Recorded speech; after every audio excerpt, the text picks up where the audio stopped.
Good morning, everybody. This is Bill Beam, the administrator from the Farm Service Agency.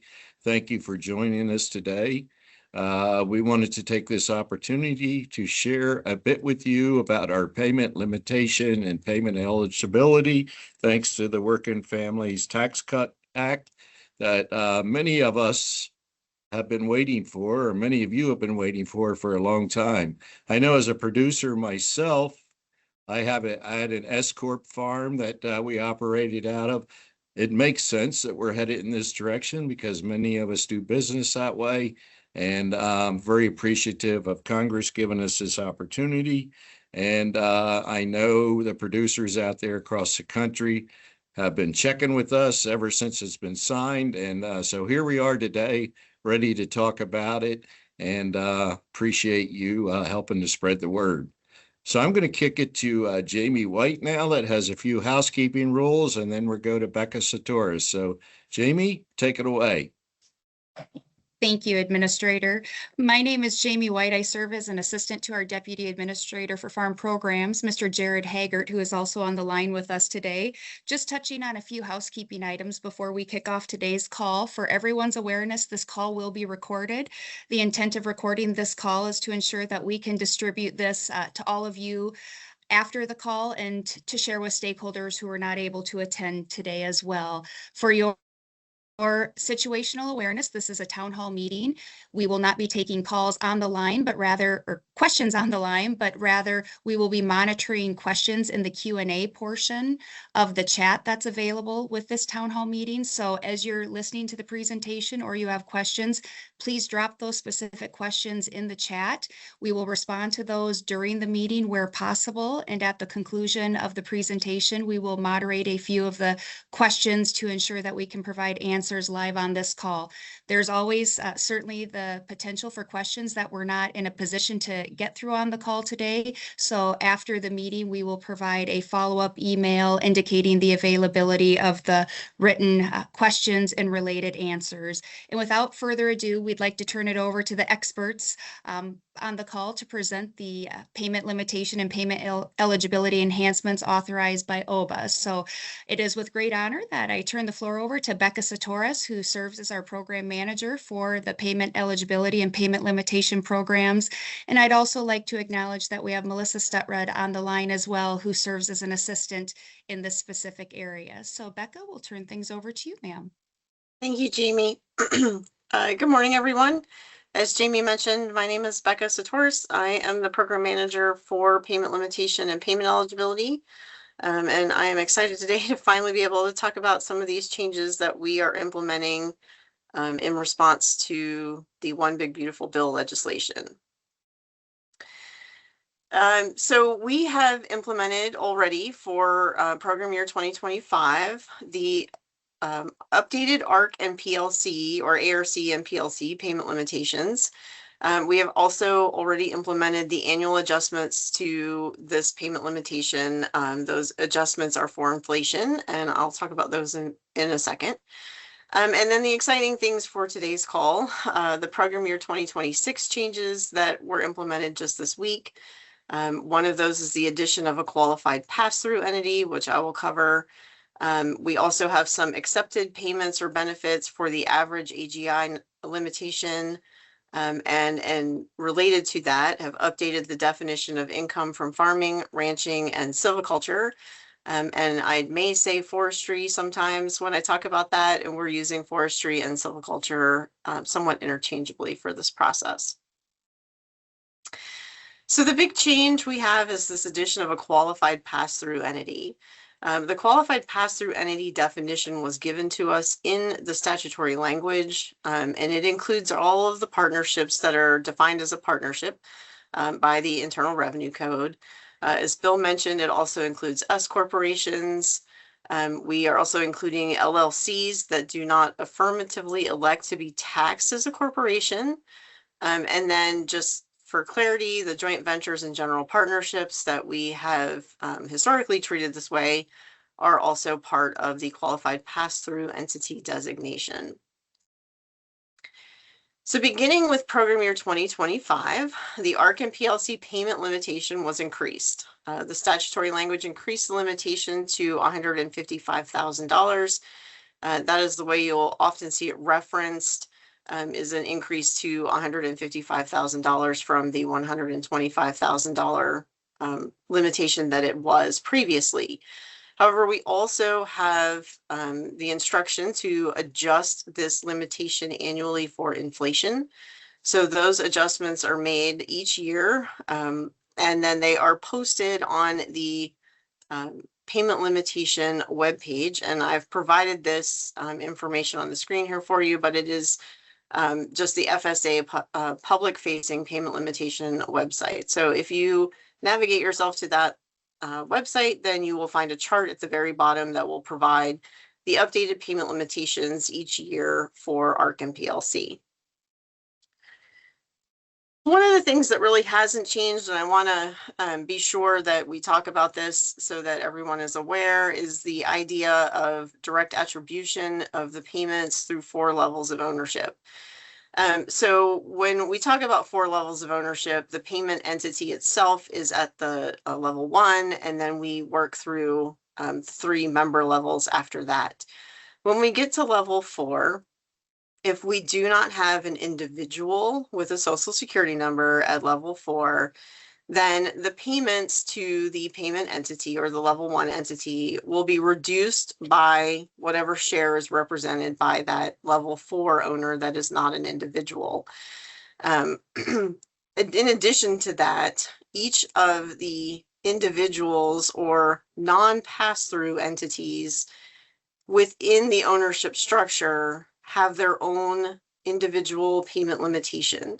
So as each individual payment limitation is reached, there can be reductions in the payment to the payment entity based on available payment limitation through attribution. This is not a new rule, so hopefully it is already well understood, but I just wanted to be sure that everyone was aware that that has not changed. So what has changed is previously, so for program year 25 and prior years, all LLCs and corporations were considered a legal entity with a single payment limitation for payment limitation purposes. This also includes all other partnership types beyond the general partnership. Beginning with 2026 or program year 26, our pass-through LLCs, our S corporations, and any other similar qualified pass-through entity may actually now qualify for multiple payment limits. Those payment limitations are determined by the number of members of the entity, and I will talk about that in a little bit as well.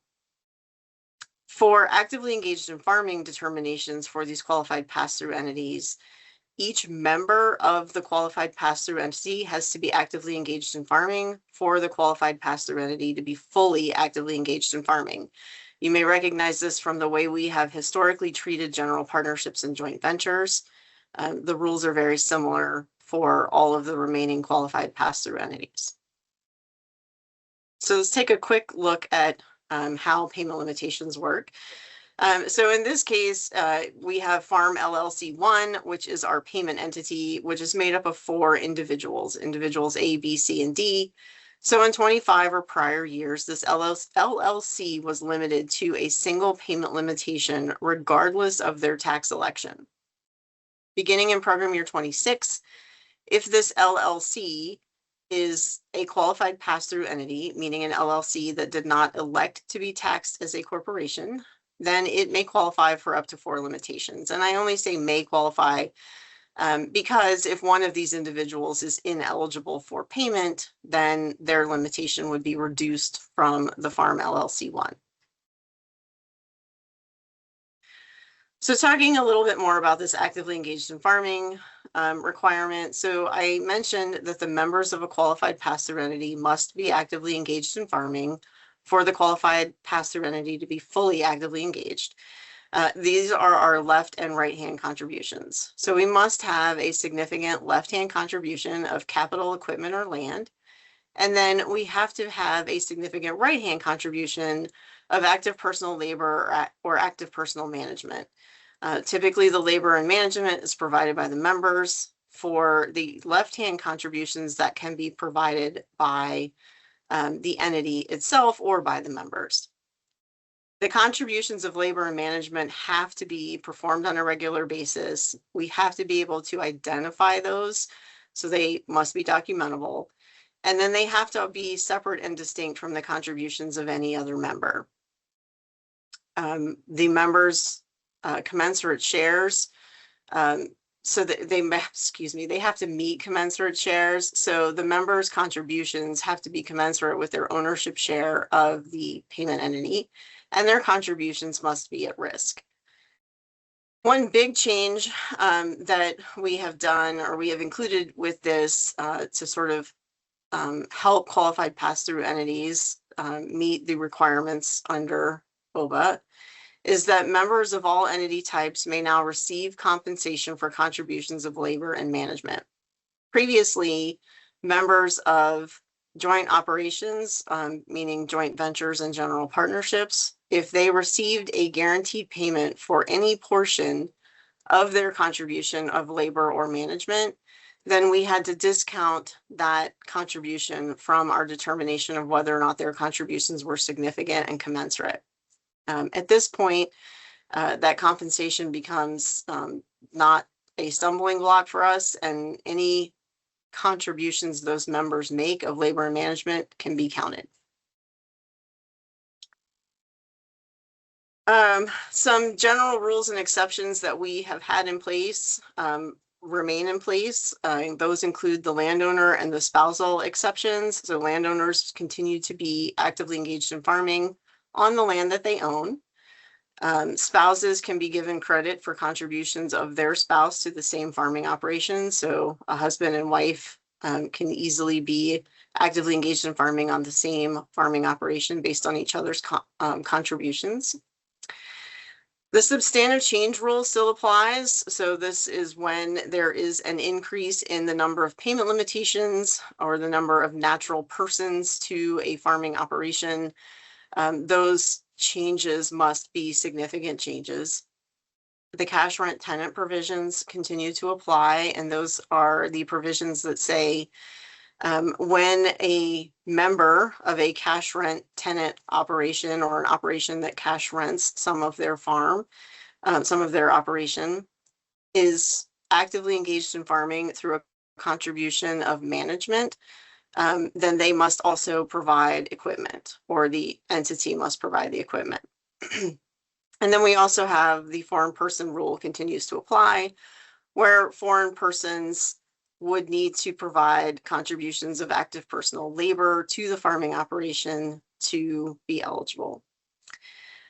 We also continue with the adult family member provisions, and those are extended to all of the qualified pass-through entities.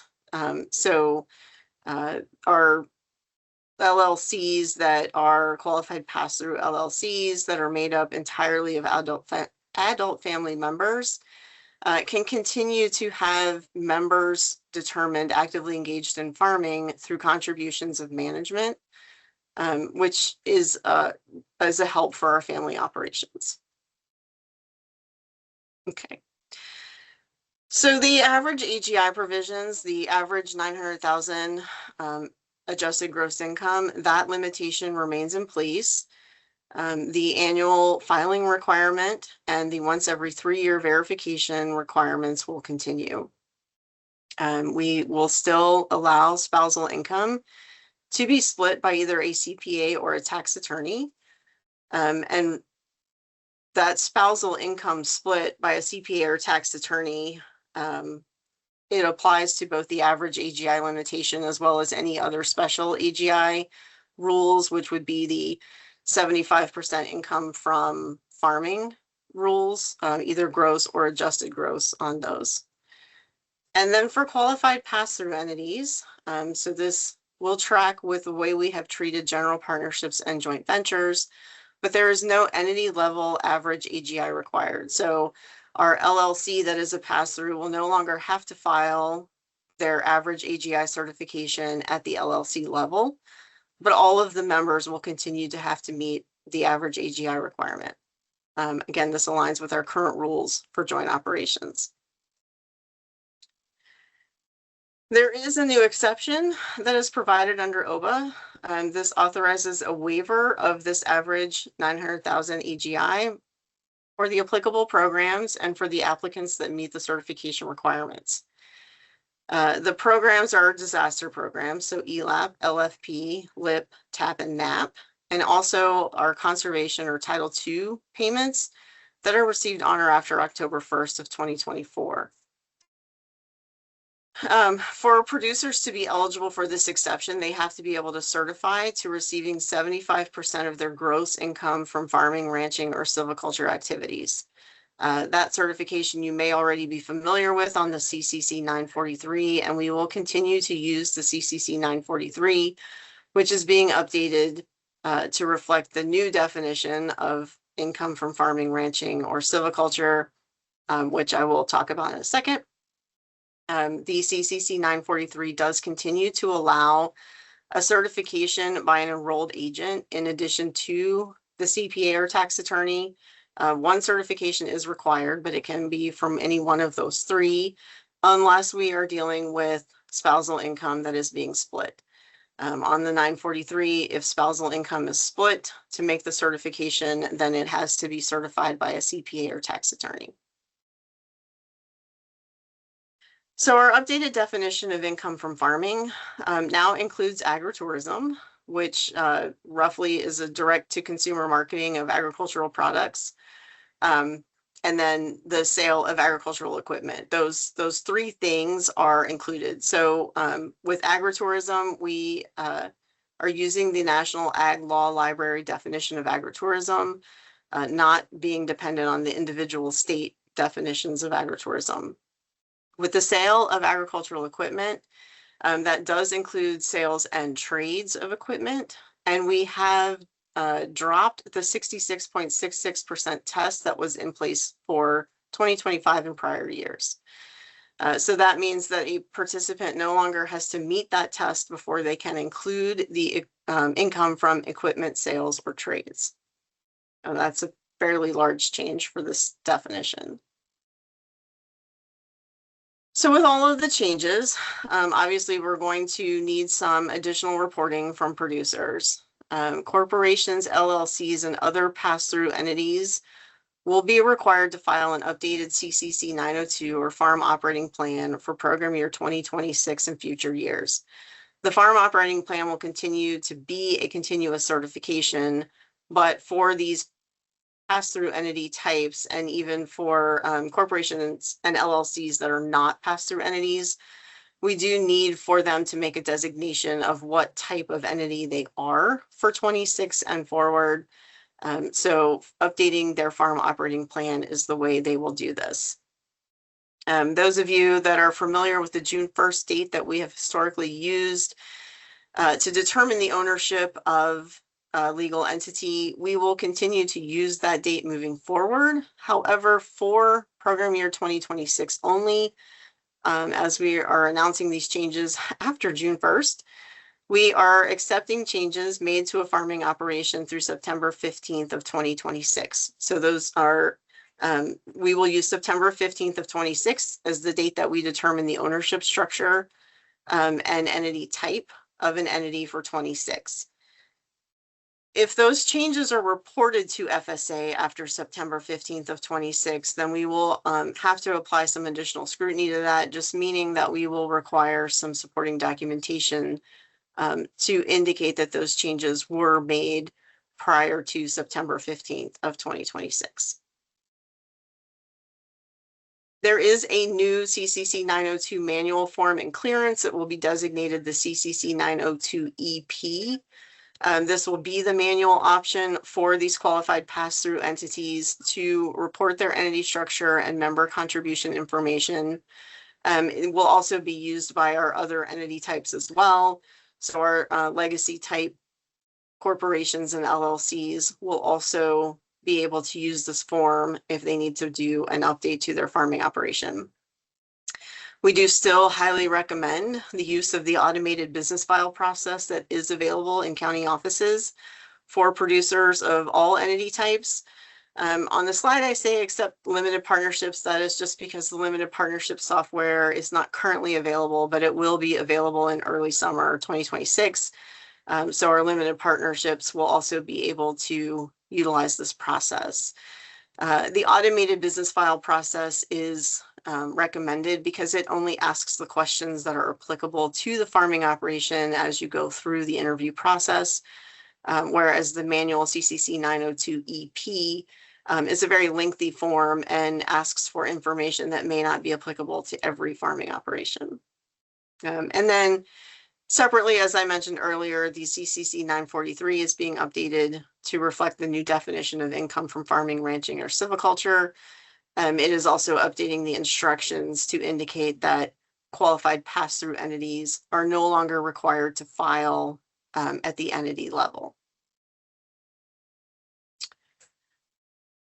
I have mentioned that all qualified pass-through entities are going to be required to file a new 902 or a manual 902 EP for program year 26. The distinction there is that the CCC 902 would be the automated version. When you complete an automated 902, there are no letters after the 902 designation. All members of qualified pass-through entities are going to be required to sign those updated farm operating plans for program year 26.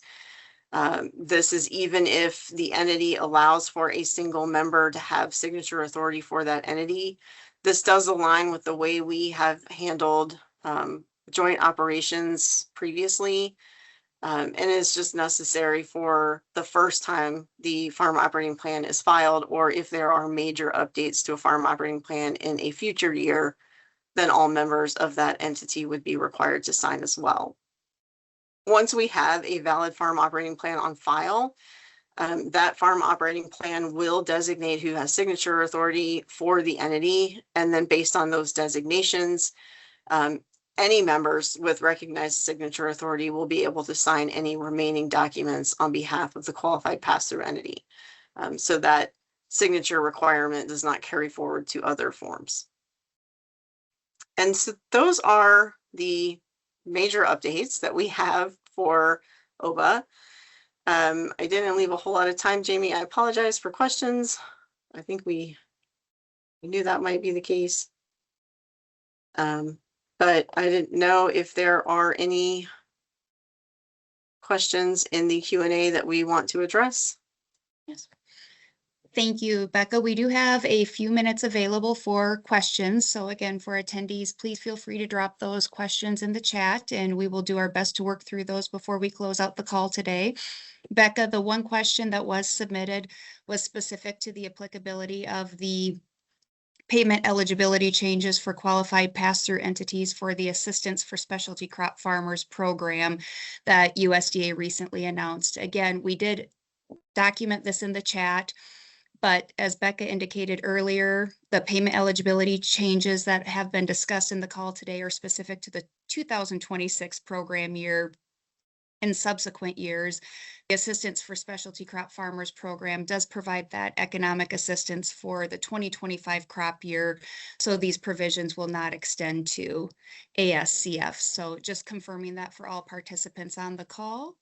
And we will continue to monitor the chat for additional questions that may come in.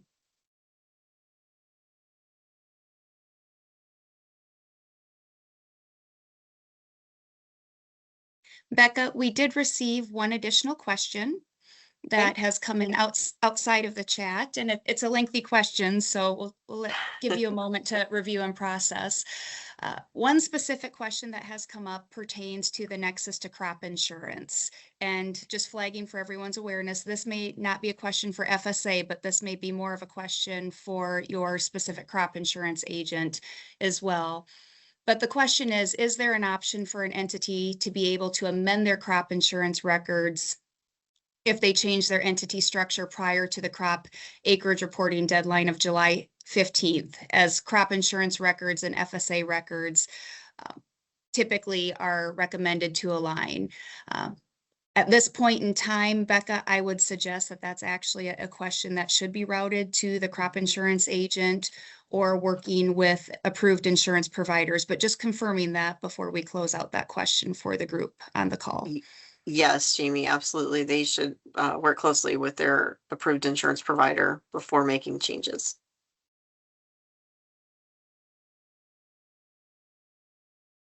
Thank you. All right. We will continue to monitor questions for a few more minutes. Again, we recognize this is a lot of information to process, and Becca did provide a lot of finer details for you all on the call. If there are any questions following today's meeting that have not been dropped in the chat or that we have not addressed, please feel free to respond to the email that came from the FSA Administrator's Office, and we will work to get those responses back to you in writing as well.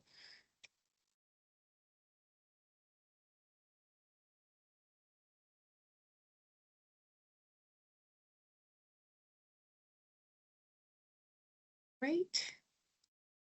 It does not appear we have any additional questions that are coming through the chat. So again, thank you, Becca, for presenting this important time-sensitive information. And thank you to all of you who have joined us today. Again, exciting changes that we've announced, and certainly we want to get this information out to support producers in their operation planning for 2026 and subsequent years. Have a great day.